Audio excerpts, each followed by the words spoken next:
Monsoon सत्र से पहले कथित जासूसी कांड का खुलासा संयोग है या फिर सियासी प्रयोग? आखिर जासूसी की टूल किट के पीछे कौन है? इसे समझने के लिए आप केंद्र सरकार और विपक्ष के दावों को, दलीलों को बहुत गौर से सुनिए, क्योंकि जासूसी का जंग 2019 से चला आ रहा है।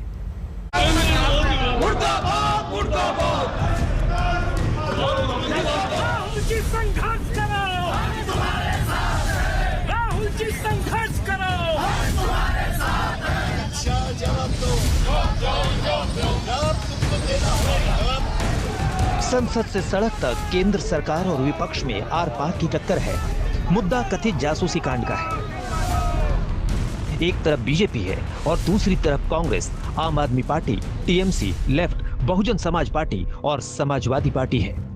गृह मंत्री अमित शाह ने आरोपों पर सफाई देते हुए कहा, विघटनकारी शक्तियों का षड्यंत्र कामयाब नहीं होगा। आरोपों की टाइमिंग और आरोप लगाने वालों को कटघरे में खड़ा करते हुए क्रोनोलॉजी समझाई थी। कांग्रेस के वरिष्ठ नेता कपिल सिब्बल ने पलटवार किया। हमारे गृह मंत्री जी अमित शाह जी ये कहते हैं कि आप इसकी क्रोनोलॉजी समझिए। हम तो क्रोनोलॉजी समझ रहे हैं। मैं तो अमित शाह जी से कहना चाहता हूं कि आप इसकी क्रोनोलॉजी समझिए, क्योंकि ये 2017 और 2019 के बीच में इस्तेमाल हुआ था। अच्छा, पेगासस का इस्तेमाल आप कर सकते हो किसके खिलाफ? टेररिस्ट के खिलाफ, कोई ड्रगिस्ट के खिलाफ, कोई इंटरनेशनल कंस्पिरेसी में आपको अगर कुछ सूचना लेनी हो तो उसके खिलाफ। तो क्या आप लोग टेररिस्ट हो, जर्नलिस्ट? जासूसी हुई या नहीं, इसी बात को लेकर केंद्र सरकार और विपक्ष एक दूसरे के आमने सामने है। जिसके द्वारा, क्योंकि अभी हम किसी भी जो एजेंसीज हैं इस सरकार की, उस पर हम विश्वास नहीं कर सकते। अगर इस तरीके से के काम हो रहे हैं, हमारे पॉलिटिकल लीडर्स के ऊपर इन्वेस्टिगेशन हो रहा है, इस तरह से उनके मैलवेयर, उनके मोबाइल फोन को इंटरसेप्ट किया जा रहा है, और बड़े बड़े लोग इसमें, ममता जी भी शामिल हैं, इसमें उनके नेफ्यू भी शामिल हैं, इसमें बड़े बड़े नेता भी शामिल हैं। मैं नाम नहीं लेना चाहता, लेकिन अगर ये बात है तो फिर तो ये तो सुप्रीम कोर्ट में जांच होनी चाहिए, और उनको अपने गिने चुने लोगों के, इन्वेस्टिगेटिंग एजेंसीज अपने गिने चुने लोगों की होनी चाहिए। इस प्रकार की एक सनसनीखेज चीजों को परोस करके समाज में एक विषाक्त वातावरण पैदा करने का जो कुत्सित प्रयास हो रहा है,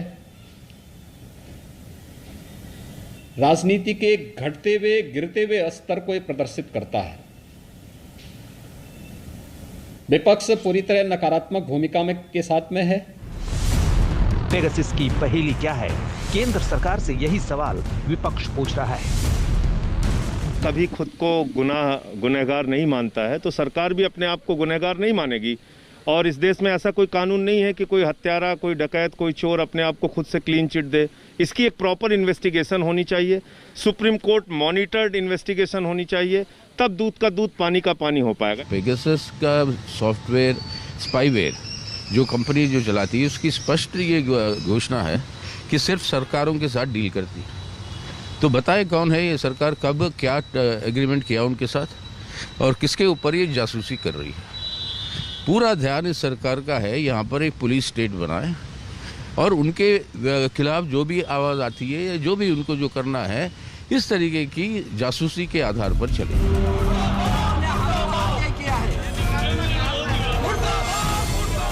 मॉनसून सत्र में जिस सियासी तूफान से बवंडर आया हुआ है, ये मुद्दा राज्यसभा में 2019 में उठा था।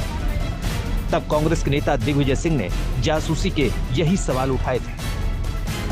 सरकार ने कानूनी तौर पर जासूसी कराई, सरकार की जानकारी के बगैर गैर कानूनी तौर पर जासूसी हुई, सरकार ने खुद गैर कानूनी जासूसी कराई। सरकार ने अब तक तो ये नहीं माना है कानूनी तौर पर जासूसी हुई है। पहला सवाल, क्या सरकार या उसकी किन्हीं एजेंसियों ने खुद गैर कानूनी तौर पर पेगासस स्पाईवेयर खरीदा और इस्तेमाल किया? यदि हाँ, तो ये स्पष्ट तौर पर सुप्रीम कोर्ट के उस फैसले का उल्लंघन है जिसमें प्राइवेसी को फंडामेंटल राइट माना गया है। देश के नागरिकों के फंडामेंटल राइट वायलेशन के लिए कोई इंटरनल इंक्वायरी का आदेश सरकार ने दिया है?